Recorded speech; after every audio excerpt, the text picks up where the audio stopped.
Last time, on our Final Fantasy retrospective, we looked at the SNES trilogy, 4, 5, and 6, and saw the series transition from one of very good classic JRPGs into one of the premier franchises in all of video games. Today, we plunge into the PlayStation trilogy, Final Fantasies 7, 8, and 9, and we'll see the series enter its high era with these three games, starting with one of the best and most iconic games of the 1990s.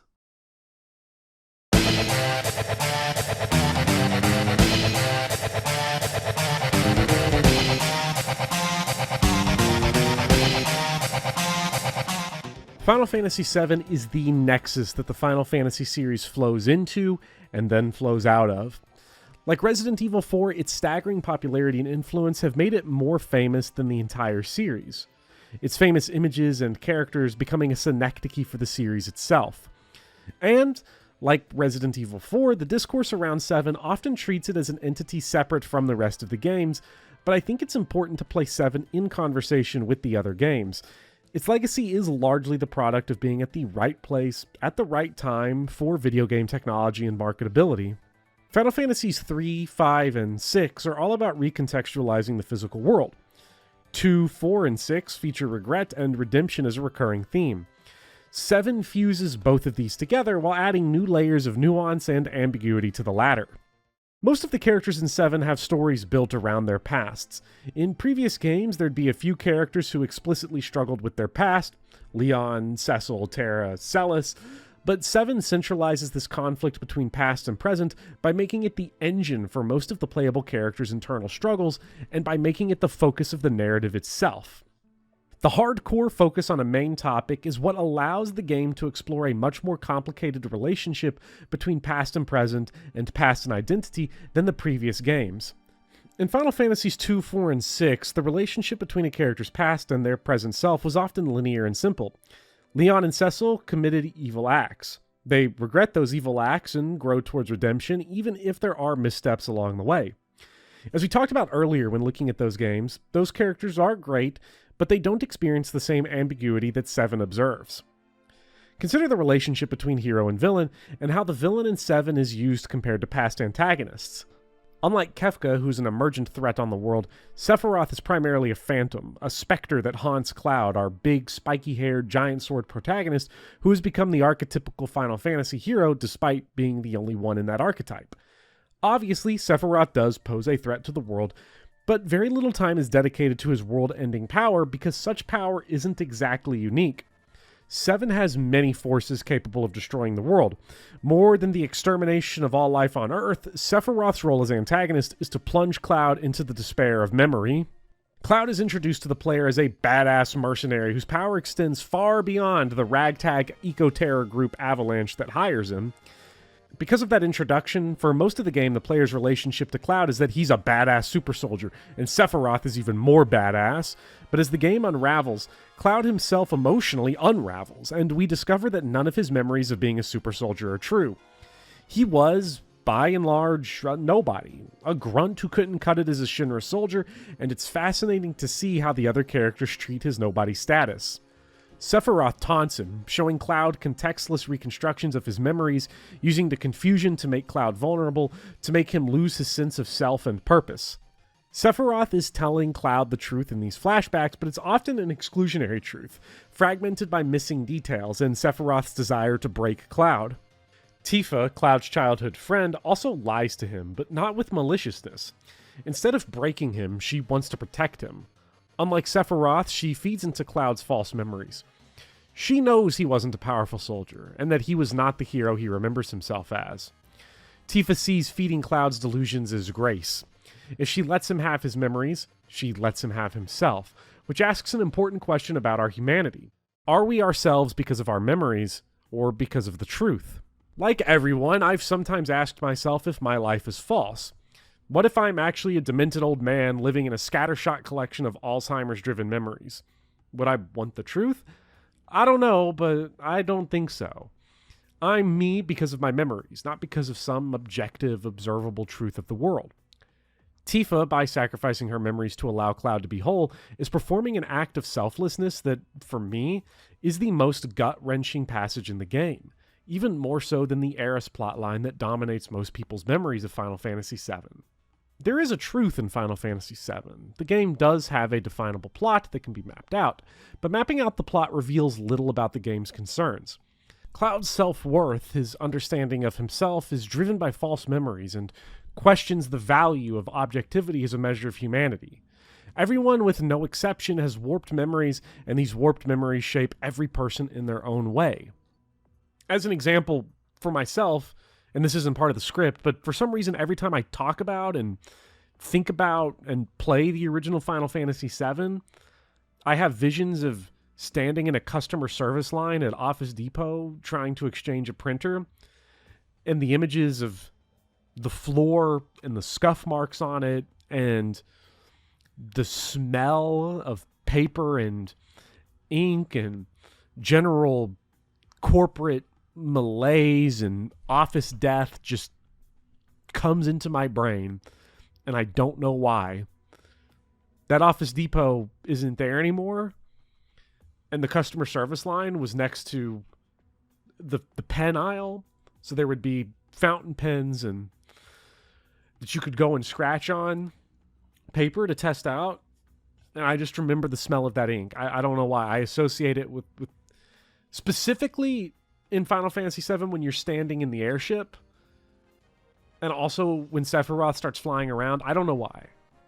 Anyways, memory being severed from truth is an important distinction to make because it also calls into question the nature of lying.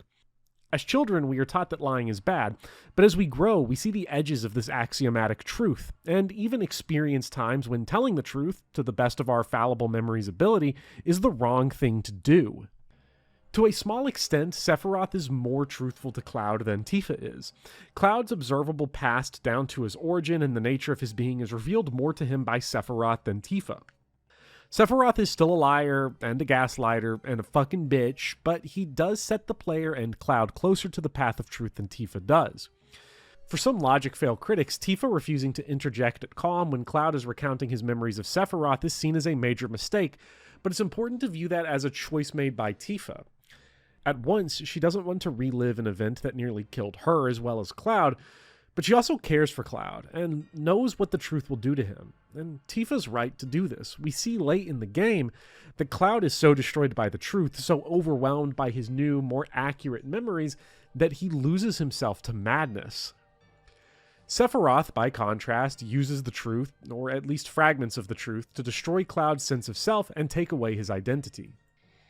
I know technically it's because of, like, Mako and live stream poisoning, but, you know, metaphorical readings of events and stories is just more interesting than just summarizing the wiki. So, I'm giving you the metaphorical reading. We see this twice in the game with two of the most powerful examples of diegetic storytelling in the whole Final Fantasy series. Once, during a mid-game MacGuffin hunt, Cloud is manipulated by Sephiroth to give up the MacGuffin, and the player, during this scene, takes control of the ghost of young Cloud, trying desperately to stop him from giving up the MacGuffin. Later, this gets riffed on when the player has to direct Cloud to cut down Eris, only for Cloud to override the player inputs. It's a moment of existential triumph for Cloud, but Sephiroth comes down, and in the most famous cutscene from 90s gaming, kills Eris.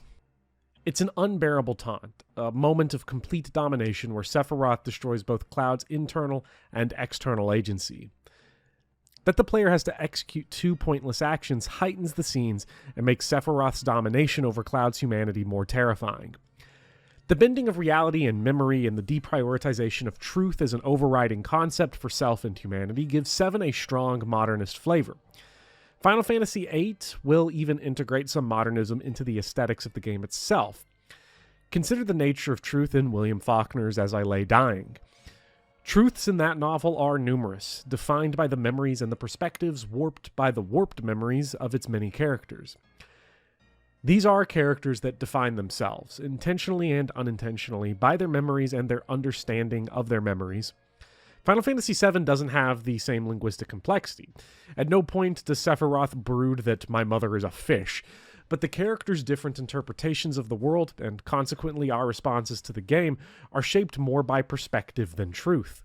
Beyond Cloud, the question of memory and self affects the other characters, particularly Barret. Barrett, for me, is Final Fantasy VII. His early game rants about the theory and praxis of revolution give way to a personal tale of intense pain, where we see the origins of his revolutionary action as a response to the violence inflicted by Shinra against his hometown. I've seen some people argue that this makes Barrett seem like a more vindictive character, but I think it makes him more powerful, as he's able to funnel the pain of his memories into targeted action, unlike his mirror Dyne. Dyne, Barrett's best friend, takes out his rage randomly and wantonly, and their opposite directions are beautifully symbolized through the simple decision to have their augmented machine gun hands on opposite arms. In Barrett, we see the return of the divide between body and spirit that we've seen before in 4 and 6. Barrett's actions against Shinra carry a ton of collateral damage, but it's important to recognize that he, unlike Dyne, contends with the reality of revolution and allows his memory to drive him to spiritual enlightenment instead of physical corruption. If Dyne is the spiritual opposite of Barrett, then Rufus is his physical counterpart. Many players are critical of Barrett because his actions directly lead to so much death, while Rufus, the president of Shinra, is often left off the hook. Because Rufus is evil, and because Shinra is destroying the world, and because we are never shown any reason to care for Rufus, it's naturalized. The evil man is evil, but the good man, the man we are in the shoes of, who is the vanguard against the slow decay of the natural world, commits acts of violence that cause suffering. The incongruity is hard to overcome. How can good come with suffering? Evil has carte blanche to hurt as many people as it wants, but evil is often afforded this, even forgiven this, because suffering is seen as the nature of evil, and evil as a presence is comforting in a rotten sort of way. Rufus is there, and he reminds us that we are not him. We are better than him. But what of Barrett? Are we better than Barrett because we would let Shinra destroy the world and swoon into mass death and extinction with the knowledge that we are morally superior to Shinra? Barrett asks us to confront the central challenge of goodness and justice. What do we do when goodness and justice need violence to win? That his actions take a toll on him, that he has to reconstruct and reconfigure his past in order to cope with his violence, is why Barrett is such a strong character. His speeches and his conversations with Dyne are soliloquies as much as they are dialogues. It's made even better by the Shinra executives, headed by Rufus and flowing down through Heidegger, Scarlet, and Hojo, all being complete cartoon characters. The depth of Barrett's internal contradiction and discourse is in equal proportions to how buffoonish the Shinra executives are. They are evil, and part of that evil comes from their inability to reflect and hold an inner monologue.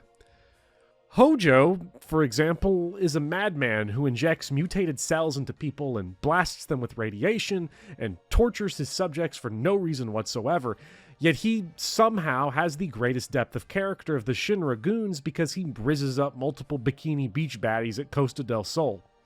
A surprising amount of respect for a character closely tied to Scarlet, who receives supreme disrespect by the game for having her epic scene be a slap fight with Tifa on top of a giant phallic symbol erected by Rufus to fight Ultimate Weapon. I get that this series horn dogs for evil girl boss bureaucrats, but come on, let them suplex each other or something. At least Jill in 13 will get it a little bit better. There will always be a little part of me that thinks there's a great version of 7 that has Barrett and Rufus as the main protagonist and antagonist. If Cloud and Sephiroth are the brain of 7, then Barrett and Rufus are the heart. Especially because the game's iconic physical space, the Dark City of Midgar, is defined by Barrett and Rufus. The first 5-odd hours of Final Fantasy VII are spent in the city of Midgar, a sprawling pizza city that isolates and entraps the player. Before 7, there were very few cities that occupied more than a single screen, and even fewer still that have vibrant socio-political systems that are both understood and experienced. The closest precursors to Midgar in the series are Saronia in 3 and Zozo in 6. And compared to Midgar, it's remarkable how archaic they look in comparison, how artificial and gamified it is. Midgar is so tightly packed that this small sliver of the game was remade into its own 40-hour game with Final Fantasy VII Remake. While Remake is maximalist as hell, it shows how full the banquet is in Midgar. Midgar as a setting is enabled by the series moving from the Super Nintendo to the disc-based PlayStation, and the intimate detailing of the poverty-stricken slums, the villainy of Wall Market, the slick interiors of Shinra headquarters, and the rotting industrialization of the scaffolds and plate that hold up the city squeeze every ounce of power that could be harvested from the PlayStation in 1997. Many complaints have been made that 7 declines in quality after Midgar. The pacing gets worse, the focus is lost, and while I didn't experience these problems, I see where they come from. Midgar is so tightly wound, so insistent on its pacing and its packed set design that it drives the player relentlessly. Once the player gets out of Midgar, the game opens up both figuratively and literally. The wide open skies and fields of the outside world are so antithetical to Midgar that the player can, for the first time, get truly lost both directionally and in the sauce. There are a small handful of optional minor activities in Midgar, but on the outside world, there are dozens of hours of side quests and minigames. The player can spend just as long, if not longer, breeding chocobos and defending Mount Condor and playing Golden Saucer minigames than the player ever spends in Midgar. If skipped, the game keeps its Midgarian pace up, but if the player chooses to pursue everything on the menu, then the Gulliverian tendrils of 7 spread out in every direction. Even so, the shadow of Midgar looms large. Because of how intentional and claustrophobic the space of Midgar is, the playable characters that join in Midgar, Cloud, Barrett, Tifa, and Eris, are the characters that dominate the game. Each character has their fans, but all of the post-Midgar characters, Ketchy, Sid, and the optional Yuffie and Vincent, don't leave the same impact. Not only are the Midgarian characters with the player longer, the player has to get familiar with the world that these characters lived in. Costa del Sol, Rocket Town, and the Golden Saucer are all interesting areas with fascinating design, but they come and go as points on the map leading to Sephiroth. The player is a passerby in these towns. They can indulge in all they have if they want, but Midgar forces the player to live there. The last character I want to talk about in detail is the only one I haven't mentioned at all, Red 13. He is the one character in the series I renamed, and Red 13's circumstances make him a conundrum for customizable names. I gassed up customizable names as a feature when looking at Final Fantasy II as one that I don't take enough advantage of and still don't. In the present tense of me writing this section, I haven't customized names in Chrono Trigger and Chrono Cross, which I'm playing for a video that may come out before or after this one, I don't know, but the one character I did change the name of was Red 13. I named him Scooter. When Barrett and gang are trashing Shinra headquarters, they discover Red 13, a dog-like creature being prodded and tested and pumped with Mako and electrodes by Hojo. Red 13 is his lab name, and when he joins, he tells the player that Hojo has named me Red 13, a name with no meaning whatsoever to me. Call me whatever you wish. I felt bad for Red 13, tortured and abused for God knows how long, and I thought he was a badass, jumping on Hojo and ripping his neck out. That went hard, so I renamed Red 13. He deserved a real name, not a serial number. But at the same time, naming Red 13 is a choice given to Cloud that's co-opted by the player. Cloud's facade of cool calculation and disengagement at this point in the story would lead him, I believe, to keep the label Red 13. On the other hand, no name selected for Red 13 fits with his story. Like Barrett, Cloud, and Tifa, Red 13's story revolves around his past and his relationship to it, his relationship to his hometown of Cosmo Canyon, to his father Seto, to the wise sage Bugenhagen, and to his own name. When the player arrives at Cosmo Canyon, Red 13 contends with the memory of his father. He considers Seto a coward, thinking that he ran from his duty. My brave mother fought and died here, Red 13 says, but my cowardly father left her. This is a false memory that defines Red 13, and seeing a different version of this past, the one where his father didn't run, changes him. The petrified husk of Seto is his monument and his mausoleum, a remnant of the past forever carved into the present, and it redefines Red 13's relationship with himself, helping him embrace a different version of himself. That new self is called Nanaki, his name by birth. Many returning players name Red 13 Nanaki, because even though it's a coincidence of cosmically improbable proportions that Cloud would unprompted and unknowingly call Red 13 Nanaki, the ability to name Red 13 identifies the player with that character, and to many players, Red 13 will only ever be Nanaki. The problem is that Red 13's story is defined by this. Him learning and then accepting his true name and his heritage is the denouement of his story, and that 7 doesn't mechanically reflect this change in any way is a missed opportunity at reflecting his story. Giving the player the opportunity to rename Red 13 after he sees Seto would enrich his story even further.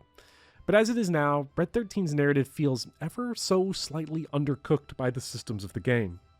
Final Fantasy VIII will get rid of the option to rename most of the playable cast, which is fair. I would have renamed Squall, Selphie, and Zell as Fart, Ass, and Poop if given the chance. To see the era of customizable names begin to close is not something I expected to care about or write about, and certainly not as much as I have in this video. Speaking of changing names, some people are likely mad that I keep referring to Aerith as Aerith and not Aerith. Her name is spelled wrong in the English version because of either a mistranslation or a glitch or some other reason I haven't checked. I have a suspicion that whatever answer I find will somehow be misinformation, and the last thing I want to do is hide meaningless misinformation in a 6-hour Final Fantasy video. And besides, I'm going to call Aerith because I go by the text of the game. It's more pure that way. It's why I still refer to Tetsuo Mizuno and Tomoyuki Takechi as the executive producers. If I had more space to talk about 7, I'd like to talk a lot more about Aerith. It feels wrong to not dedicate more time to her, but also so many people have said so much that there is a wealth of discussion about her to devour. But, we must move on. Maybe my favorite detail about her, and the way her spirit reverberates throughout the game, is on the menu, where her party slot is left, undisturbed and empty for the second half of the game. That's really awesome. Well, awesome in like an attention to detail kind of way. Because I'm a sick freak, I love stories about broken characters suffering the horrors of past and present simultaneously. Between Cloud, Barrett, Tifa, Sephiroth, and the other characters I didn't focus on, Final Fantasy VII is all about memories and how they shape us, and this theme will only become more personal as PS1 Final Fantasy marches on.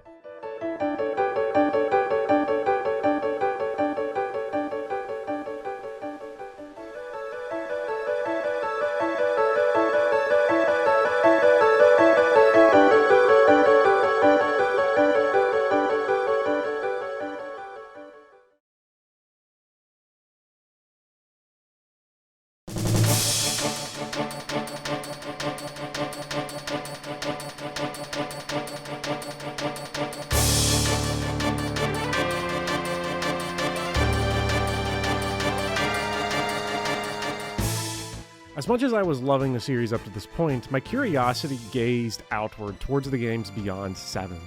When you look at the reception of the series with fans, every game from 8 onwards is steeped in constant critical turmoil.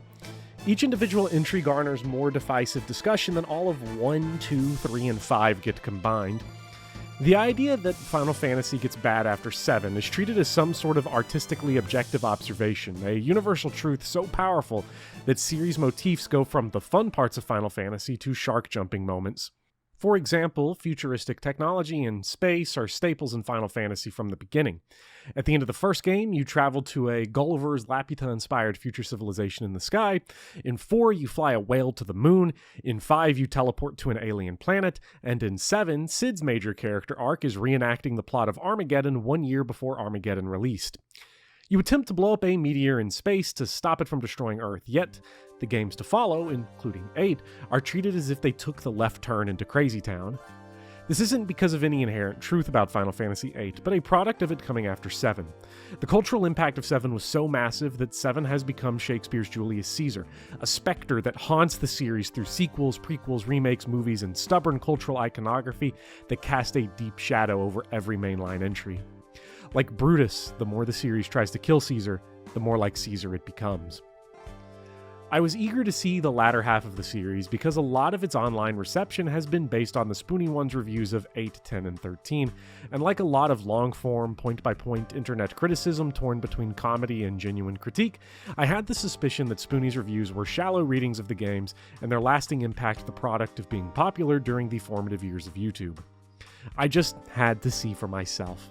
I write this introduction to 8 having been initiated into the fires of Final Fantasy discourse back in the dark days of YouTube, long before I'd been able to play many of the games, and as I became aware of during this journey, the reception of the post-Final Fantasy VII games has changed over the last decade.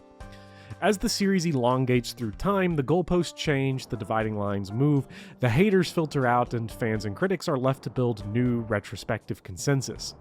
9, 10, and 14 have emerged as consistent fan favorites, but 8's reputation still remains fraught all these years later. I say all this to explain both why I looked forward to 8 as it loomed over the horizon, and that I understand why some people don't enjoy this game. Understand being the key word, because I'm about to spend most of this section lapping sick praise onto this game as, for me, it's one of the great accomplishments in the series and one of its storytelling peaks. Just to cover the most basic of bases, I will start with the gameplay of 8 because it's the hiccup that the rest of my analysis must contend with. All of this is for naught when a smart guy says, "Yeah, but the game sucks," as if the purpose of criticism is to regurgitate the most simple-minded reactionary thoughts produced by our lizard brains. Basically, the YouTube comments section, like all public forums, sucks. Anyways, while Final Fantasy's reputation for radical change between entries won't become truly standard until 11 when MMO fever and the fading of turn-based combat from critical favor reached its cultural zenith, 8 is the biggest break that any game up to this point has had from its previous entry. The new character progression system, junctioning, and all its attached features fundamentally alter the linear character progression that's defined growth in this series. It's a system that's often criticized, and fairly so, for being obtuse to new players. Spells like fire and water and sleep can be attuned to buff stats, and to acquire those spells you need to draw them from enemies. You must suck them dry of their spell charges to get more spells, because the more copies of an individual spell you have, the better the stat buffs. But also, these copies of the spells are your ammo for those spells. 8 fanatics will be able to rattle off all the different ways to acquire spells more efficiently, but the point is that all methods feel like grinding or feel out of the way. It's not a great system, and that's about all the time I'll spend on it since endless ink has been spilt over 8's gameplay. But for all these systems do to change the formula after 7, for all 8 does in its quest to be different from 7, 8 enters into deep conversation with Final Fantasy's oldest ideas. Final Fantasy VIII revisits the ending of the first game and riffs on that game's idea of a time travel loop and fading identity. The world of 8 is under threat from the future, and like the nameless warriors of light who are anonymously sent to their deaths time and time again to defeat chaos, Squall, 8's black-clad belt enthusiast protagonist, is reared in a child soldier factory, a warrior of light factory ironically called the Garden, with the purpose of killing the evil sorceresses that quest to enslave the world, even through the impenetrable blankets of space and time.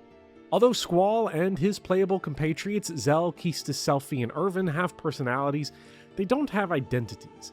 Being raised as mercenaries for combat in wars of geopolitics and cosmic horror strips them of their identities. In much the same way as Final Fantasy is unsteadily trying to discover itself after being thrust into gaming hegemony, Squall is trying to figure out who he is and how he can connect with those around him. The only connection he does have is to the Garden, and therefore his only self-knowledge is his place in the private military war machine. Like in 7, memory is the bedrock of identity.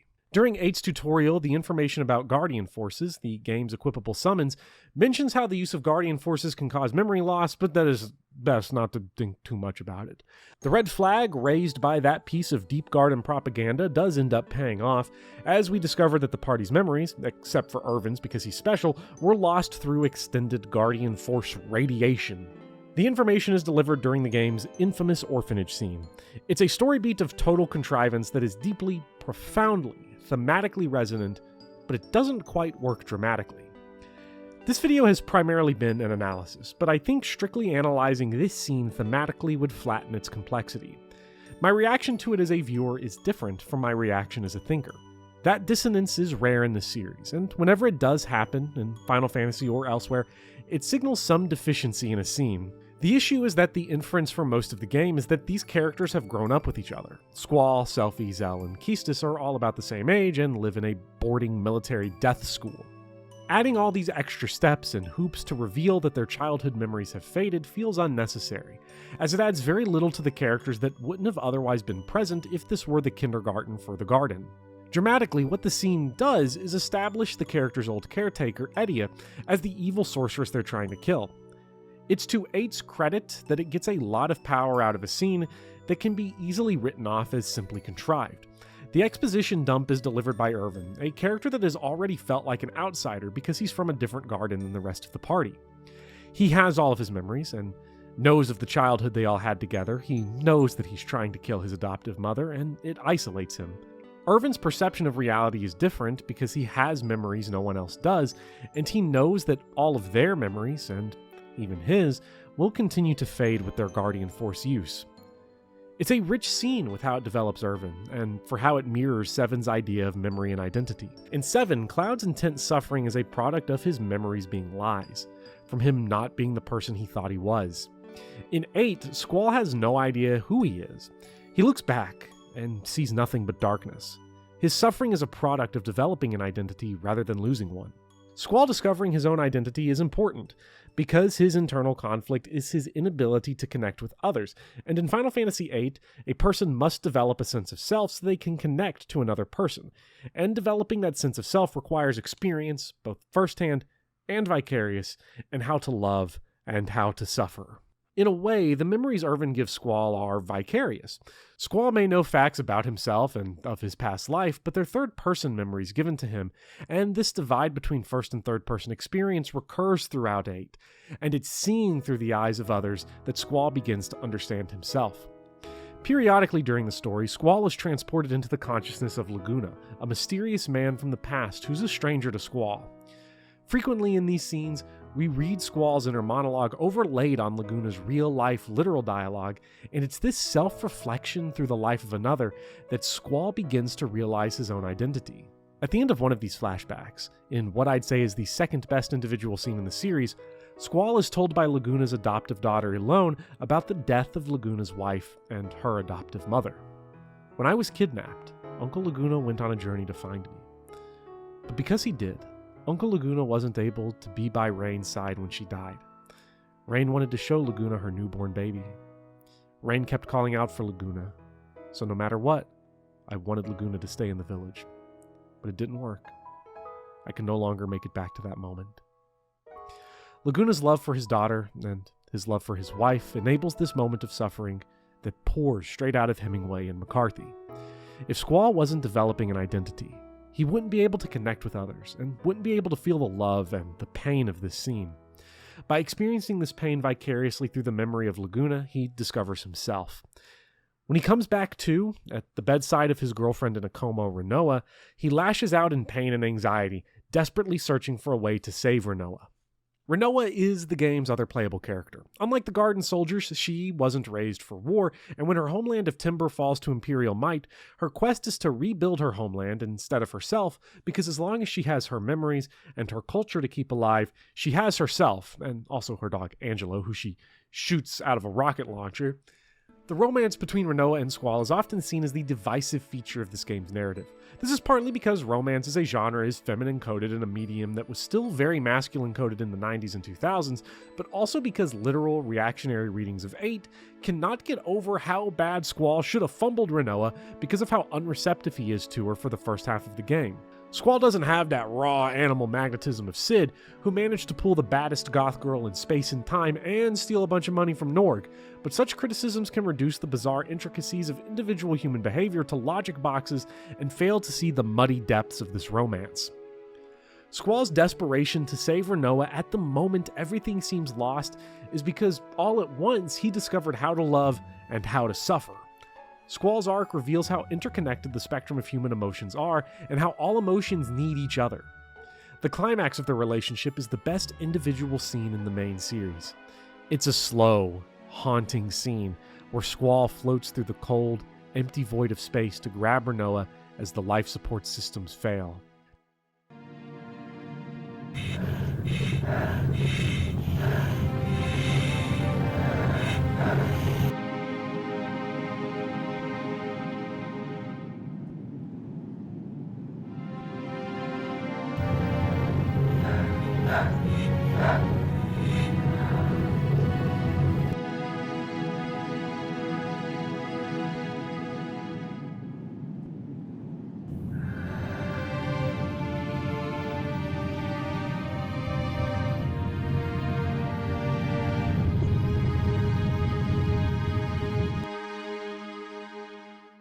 Desperate to prove itself different from 7, 8 takes Eris's iconic death scene and replaces it with one that is slow, peaceful, and, while it ends happier, much more painful.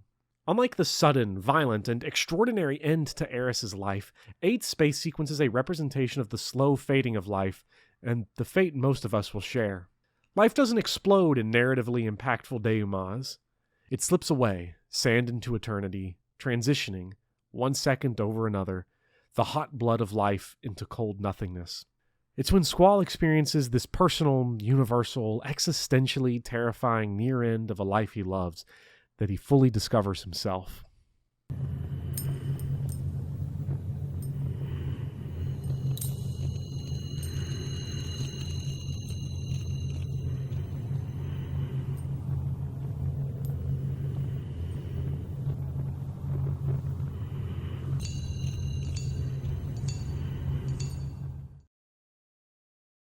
I wish I had something deep to say about Cypher. I got bad vibes off this guy from the beginning, and I never let my bias be challenged. My animosity was expressed mechanically. During the early game amphibious invasion of Timber, Cypher demands that all experience points go to him because he is him. Final Fantasy VIII gives out asymmetrical experience, with the lion's share going to the character that landed the final blow on an enemy. I went out of the way to make sure Cypher didn't kill any enemies, so that he got the least experience of anyone on the team. I know that pettiness made the game technically harder by a very small degree because of how this game does the level curve, but I don't regret it, and I'll do it again. Cypher's cutscenes are the closest I came to completely zoning out during the series. I used my power as a reader to actively disrespect him by ignoring him, and that's the beauty of it all. No one has a gun to your head demanding that you read a book. Unless you're trying to avoid looking like a dumbass in class, fuck it, who cares? Don't read shit. I was tempted to not read anything Cypher had to say, although I did. I was a good little video man and read everything. And I think my irritation with him was because I was so invested in Squall that I began to internalize his apathy towards Cypher. Like Rufus in VII, Cypher is a secondary villain that acts as a foil to a main party member. Cypher is an extraordinary foil to Squall because he is the most intellectually deficient Final Fantasy character, which is my kind way of saying he's dumb as shit. Squall may be the most intellectually gifted of all Final Fantasy protagonists. His inner monologue is by far the most complex and imaginative in the series. Partly, that's the product of perspective. 8, along with 10 and 16, creates an intensely personal narrative driven by a singular voice, with many of the game's extensive cutscenes being viewed and meditated upon by Squall. Squall is often criticized for being a whiner and a little bitch, and that's certainly true. It's also true of Hamlet. The fascination with this personality is the split between his persona and his thoughts. When he kneels over the comatose Rinoa, we see him develop through his own thoughts, through that disconnect between the way he's carried himself and the way he wants to be and the way that he thinks. Cypher, by contrast, may have an actual rock for a brain. He goes tit for tat with Squall, countering Squall's metacognition with petulance and arrogance and stubbornness. Perhaps Cypher is more complex than I give him credit for. Our view of him is myopic, but other characters with limited perspective relative to Squall, namely Irvin and Keistis, show more sensitivity and depth. And I should say that Cypher is well written in this regard. The game is peculiar in modulating how it depicts its characters based on their own imaginative capacities. Squall is the most complex, followed closely by Rinoa, while Zell and Selphie are more limited, more emotionally blunt, and writing like this allows the characters to develop rather than unfold. I'm not saying that Cypher is lacking any depth, but his simplicity reflects his character more strongly than any deep speech would ever accomplish. To give him his due, Cypher's struggles stem from deep, rudimentary insecurity. Squall's odyssey to find himself is internal and cognitive. Cypher's is outward and violent. He feels the need to prove himself physically superior to others. His emotions and his inability to control himself let Squall beat him in combat and steal Cypher's girl, but there's no capacity for reflection, no self-improvement. His posse, Fujin and Raijin, are subjected to his abuse because the only way Cypher can understand people is through the dynamic of domination and subjugation. Fujin and Raijin are Final Fantasy's Rosencrantz and Guildenstern. If Rosencrantz and Guildenstern followed around, I don't know, Coriolanus? That's a deep cut right there. When Squall gets sliced up by Cypher in the opening cutscene, it establishes them as inseparable foils, as connected people that go in two opposite directions. If we fused them into one person Gogeta style, it just wouldn't work out. Throughout this video, I've made several references to the romantic hero archetype, and what makes Cypher and Squall interesting is that they both fit into this archetype, but Cypher is unique in his thoughtlessness. His rampaging violence carries the legacy of Ahab, Edmond Dantes, and Heathcliff. While Cypher certainly broods enough to cosplay those latter two, Ahab is his closer companion. When introducing the white whale, Ahab is described as shouting with a terrific, loud animal sob like that of a stricken moose. His blind animal rage is questioned by the first mate Starbuck. Vengeance on a dumb brute that simply smote thee from blind instinct? Madness! To be enraged with a dumb thing? Ahab responds with intense delusional rambling.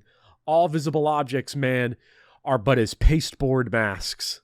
But in each event, in the living act, the undoubted deed, there, some unknown but still reasoning thing puts forth the moldings of its features from behind the unreasoning mask. If man will strike through the mask. How can the prisoner reach outside except by thrusting through the wall? Ahab yaps for another whole page, but we see the roots of Cypher in this ramble. Cypher is tormented by his self-defined inadequacy. His only option is to punch through the walls, to punch through Squall, and to find purpose and peace through domination. He does, in fact, punch through Squall, or slice through him, however you want to verb it, in the opening cutscene.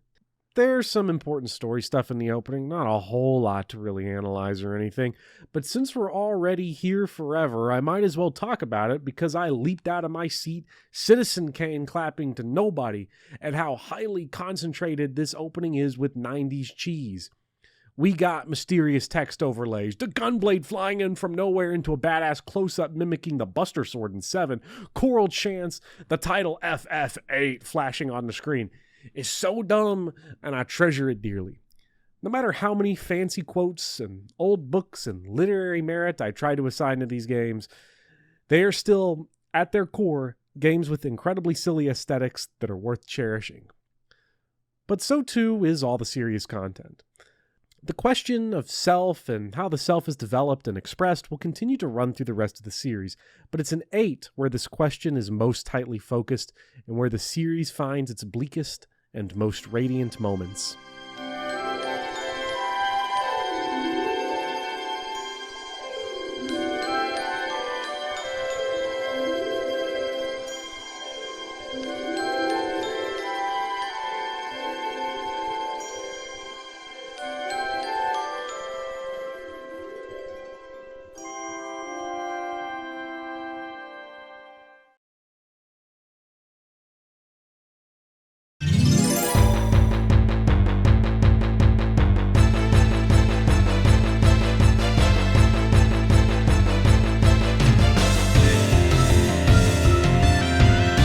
Final Fantasy IX is often relegated to the hallmark world of homage. After the cyber fantasy cycle of Final Fantasies VI, VII, and VIII, IX returned to the world of the NES trilogy.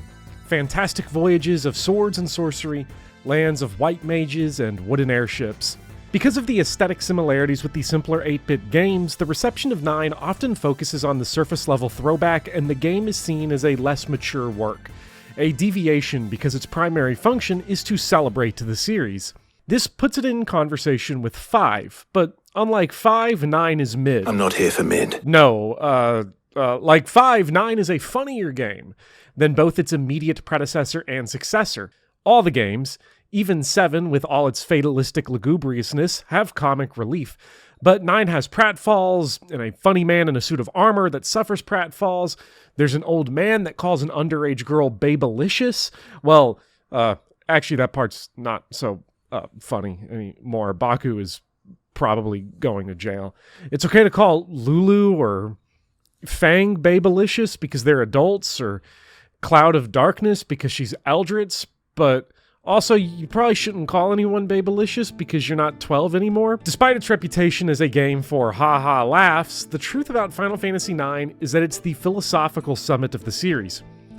Ever since Cecil's lamentations in the opening hours of Final Fantasy IV, the series has explored existential ideas, beginning with the simpler conflict of choosing right versus wrong in 4, and quickly developing the more complex questions about memory, identity, and self. 9 takes these existential questions to their zenith. It's about as close to a philosophical video game as a mainstream tentpole release from a major studio in a major series can be.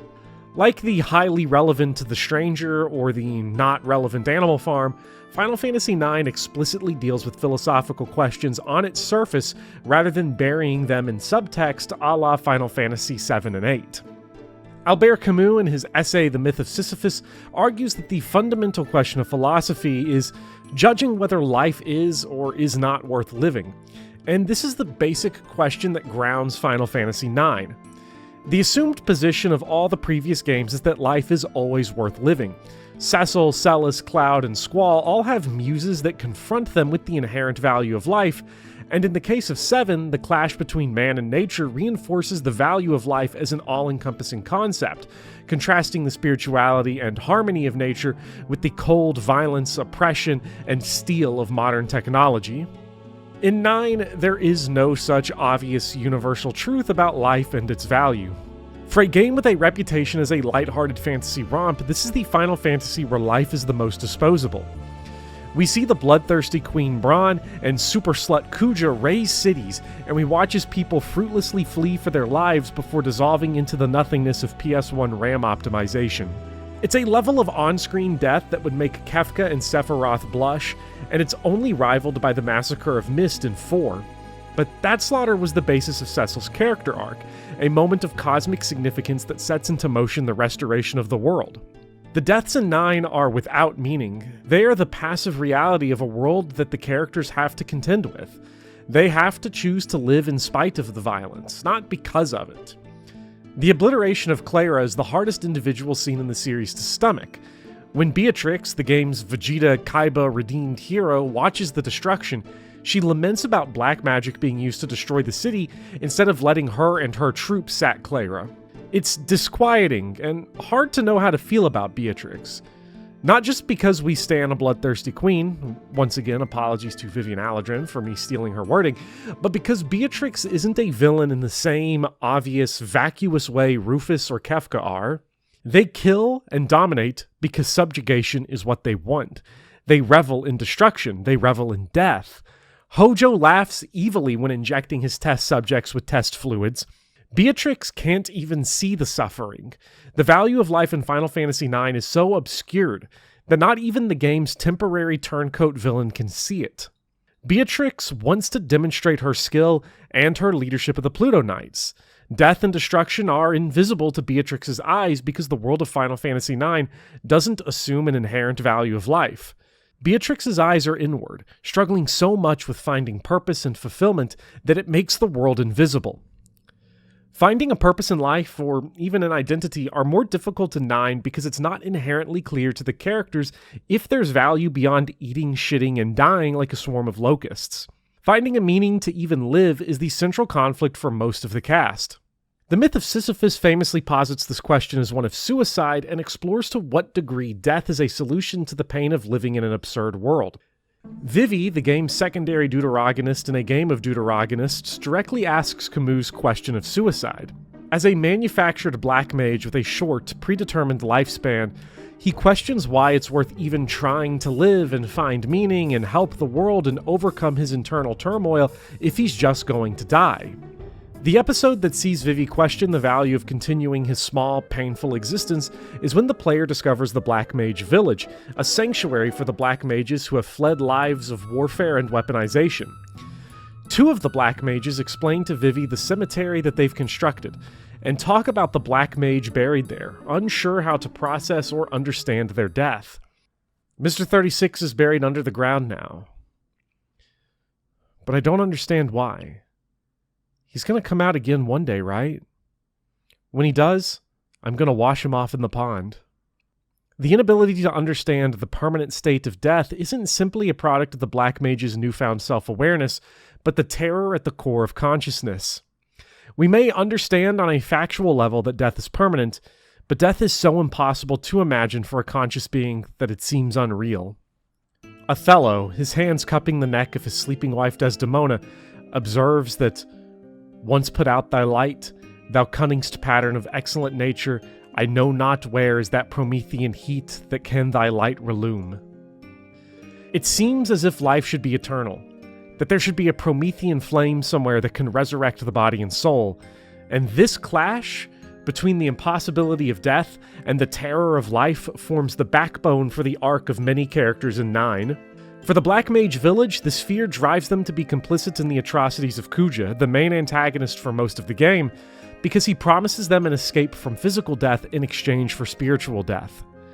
It's important to note that Camus' definition of suicide doesn't just include the intentional act of physically killing oneself, but also the act of throwing one's life away for a cause, because, as he claims, anything worth living for is also worth dying for.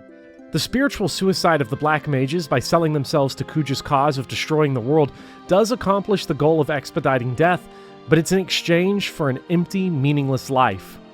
This isn't the same conclusion that Vivi comes to when he decides to fight to save his friends and the world instead of destroying everything, and that presents something of a problem for the characters.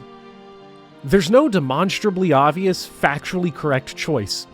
On a moral level, we may object to Kuja's destruction of the world, but formulating a philosophical argument for why it's ethical that conscious, suffering life should continue isn't exactly cut and dry.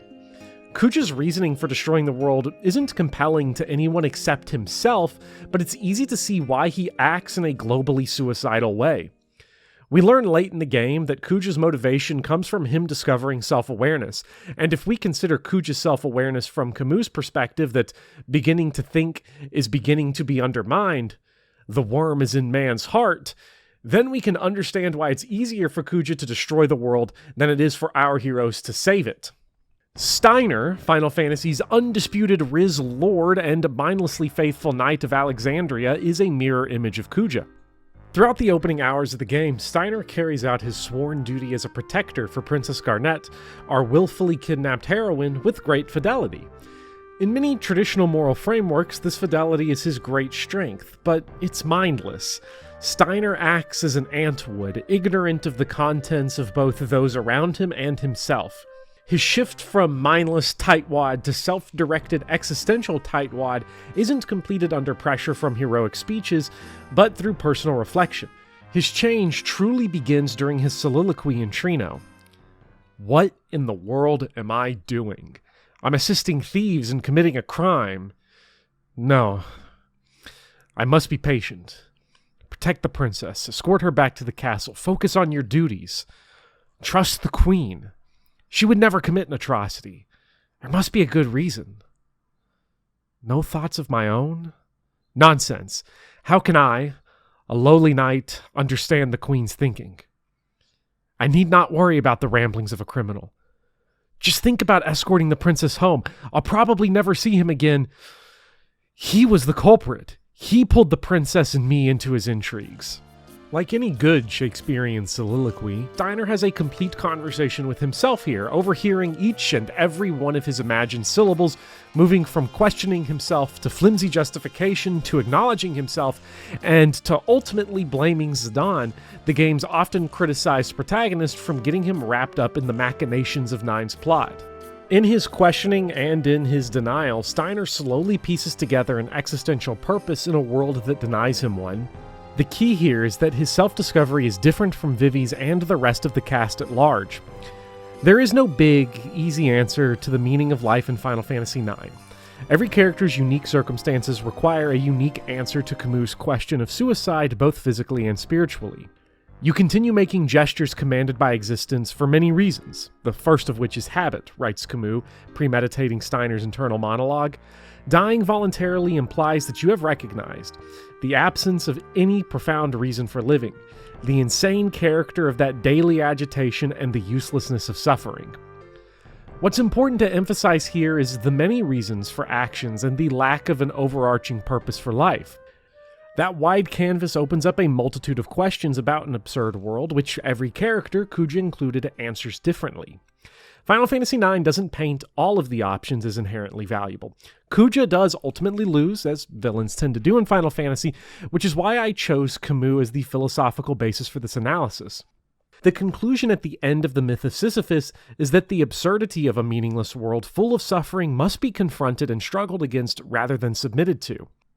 Camus' victory for humanity mirrors the ultimate conquest in IX of life and experience over destruction, not for some grand narrative as it would in Kierkegaard, and his optimism, unlike the pessimism of Schopenhauer and Nietzsche, is what enables our heroes to triumph even in the face of constant failure. Even though IX has the reputation of a light adventure story, this is probably the Final Fantasy game most defined by failure. It's endemic just how much losing the party does in this game, and even the victories often feel Pyrrhic right up until the end. The craziest part of all the failures is that the villains also get in on the action. They take as many L's as the player.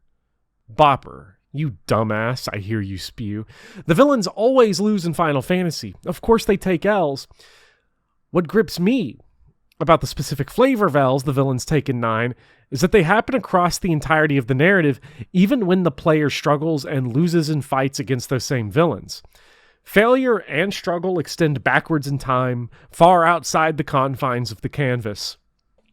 One of the major villains, Garland, created Kuja and Zidane and an entire race of empty vessel people so that he could perpetuate his people's existence into eternity. He has been trying and failing in his task for millennia. That name hopefully sounds familiar to all the chaos killers out there because Garland takes his name from the villain of the original Final Fantasy. IX has little nuggets like this all over the place with names like Pandemonium, but Garland is the most substantial reference, rising above reference and becoming a capital A illusion that us literary types get brain horny over. His story isn't a one-to-one translation from Final Fantasy I Garland, but the subtext is brought over. Like Garland, Garland is searching for eternal life, which is common for Final Fantasy villains. Many are searching for eternal life or infinite power. This specific story of a race of beings using another world to perpetuate their own dying civilization will be reprised in Final Fantasy XVI, and what we see in these stories and in many villains that thirst for eternity is that the difference between heroes and villains is a willingness to die. Death is necessary for humanity in Final Fantasy to develop a moral consciousness and personality. Vivi and the Black Mages who accept death become individuals, while the Black Mages that pursue eternal life lose themselves in the cogs of Kuja's anthill. For Vivi, Zidane, and other Final Fantasy characters like the Heroes of Light, Tidus, and Noctis, a confrontation and acceptance with death lets them develop as complex people. By accepting death as part of physical existence, they reject Camus' spiritual suicide and embrace life as a struggle against unfeeling, impersonal horror. Kuja and Zidane continue the legacy of great Final Fantasy foils in this regard. Kuja, deemed a failure by his creator, embraces spiritual suicide and pursues the destruction of life, while Zidane, constructed for the same purpose as Kuja, rejects his creator by embracing life and seeks to protect it in spite of the terror that comes natural with the suffering caused by living and dying. Zidane saves the life of Amarant and Kuja, even though neither deserves to be saved in a karmic sense. The stupid bullshit both characters do would get them killed in a Shakespearean tragedy, but Zidane's embrace of life against spiritual suicide is so strong that he can't leave them to their dramatic fates. Viewers, of course, love bloodshed. I love bloodshed, but perpetuating violence against those who deserve it isn't on the menu for a game with Camusian philosophical optimism.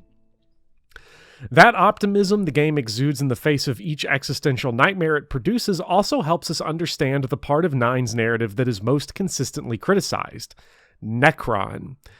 Necron is a final boss is often criticized for being random and out of nowhere, and he is dramatically random. Like the hate mob Merceau imagines at the end of The Stranger, Necron is an idea, as much as he is a literal figure in the plot.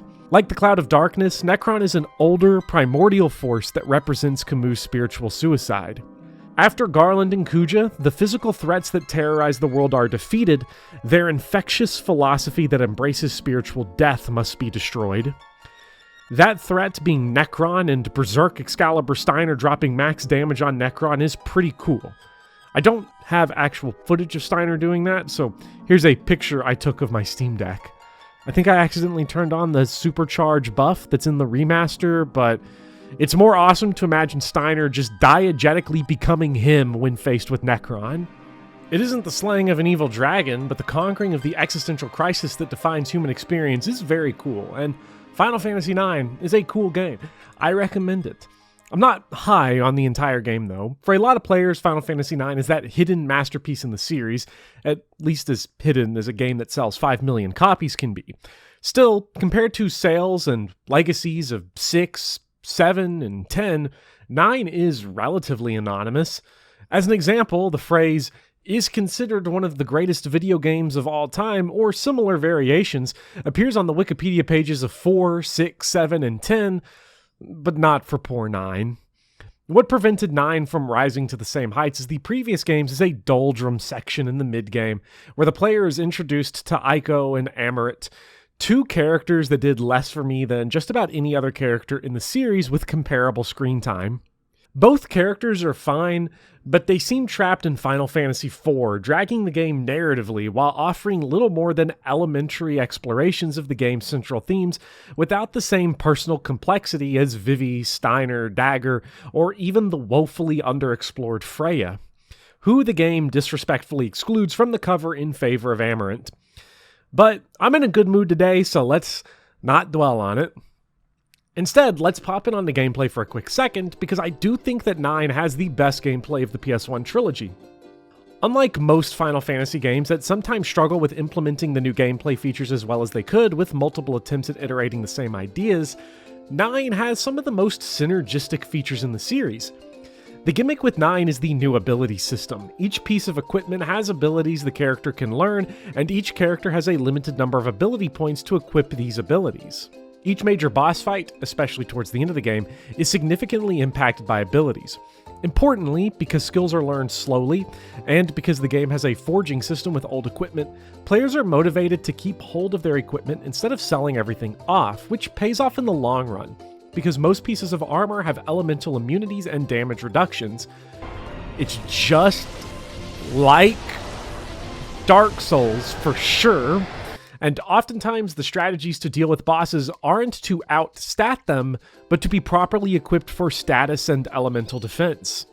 It's a synergistic system that has much more strategic clarity than the materia and junctioning systems had in 7 and 8. Everything from item usage, acquisition, and hoarding plays into making sure the player always has enough resources to beat bosses without simply grinding the problem away. As with 5, problems can be grinded away, but it's never necessary. If anything, the most remarkable part of 9 is its collection of side quests. What I love about this era of Final Fantasy that extends from 7 to 10 is how unhinged the side quests are. They're almost all terrible, but they're irresponsibly terrible, each one offering a unique flavor to engage with the world, unlike the copy and paste waypoint side quests that would come later. In 9, Chocobo Hot and Cold is the type of time waster that I love, at least in the abstract, because it's a self-driven treasure hunt that uncovers the material secrets of the world. Or, there's the Excalibur 2 side quest where the player has to speedrun the game to get Steiner's worthlessly powerful ultimate weapon. I certainly did not bother getting it. I didn't bother doing most of any of the side quests. Same for the following game, and also the previous game. At its best, Final Fantasy IX is the most thoughtful experience in the series. Of this high era of Final Fantasy that stretches from 6 to 10, 9 is the most optimistic, despite plunging deeper into death than any other game in the series.